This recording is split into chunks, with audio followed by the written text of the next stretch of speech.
আগে ভিডিওটি দেখুন। তাদের বেদ উপনিষদের আসলে পড়ার দরকার আছে নাকি? শুদ্ধ ভক্তি পরমহংস স্তরে তারা ভক্তি অনুশীলন করছেন, তাদের কিন্তু আলাদা করে বেদ বা উপনিষদ পড়ার খুব একটা প্রয়োজনীয়তা নেই। कौन है ये लोग? कहां से आते हैं?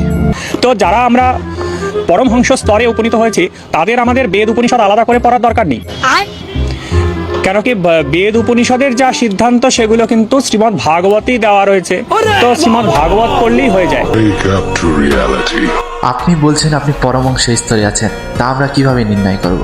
ভগবতের ষষ্ঠ স্কন্ধের প্রথম অধ্যায় 41 নম্বর শ্লোকে লেখা আছে, বেদের দ্বারাই গুণ কর্ম রূপ নাম প্রভৃতির দ্বারা জীবের যথাচিত বিভাগ করা হয়। তাহলে দেখা যাচ্ছে আপনাকে যথাকথিত স্তরে থাকার জন্য আপনার বেদ পড়া প্রয়োজন। এবার চলুন ভগবত পুরাণে আরো একটি সিদ্ধান্ত আছে, সেটি দেখা যাক। ভগবত পুরাণের ষষ্ঠ স্কন্ধের প্রথম অধ্যায় 40 নম্বর শ্লোকে বলা আছে, যা বেদ বিহিত তাই ধর্ম, আর যা বেদ নিষিদ্ধ তাই অধর্ম। বেদ স্বয়ং ভগবানের স্বরূপ। এখন আপনি যদি ভগবানকে মেনেই চলেন তাহলে বেদ বহির্ভূত কোনো কর্মকাণ্ড করতে পারবেন না, কারণ সেখানে বলাই আছে যা বেদ বলে তাই ধর্ম আর যা বেদ নিষিদ্ধ তাই অধর্ম, যেমনটা আপনি এই ভিডিওতে করছেন। এবার আসুন গীতায় আসি। গীতা মানেন তো নাকি? গীতার 3য় অধ্যায় 15 নম্বর শ্লোকে বলেছে বেদ ব্রহ্ম থেকে এসেছে।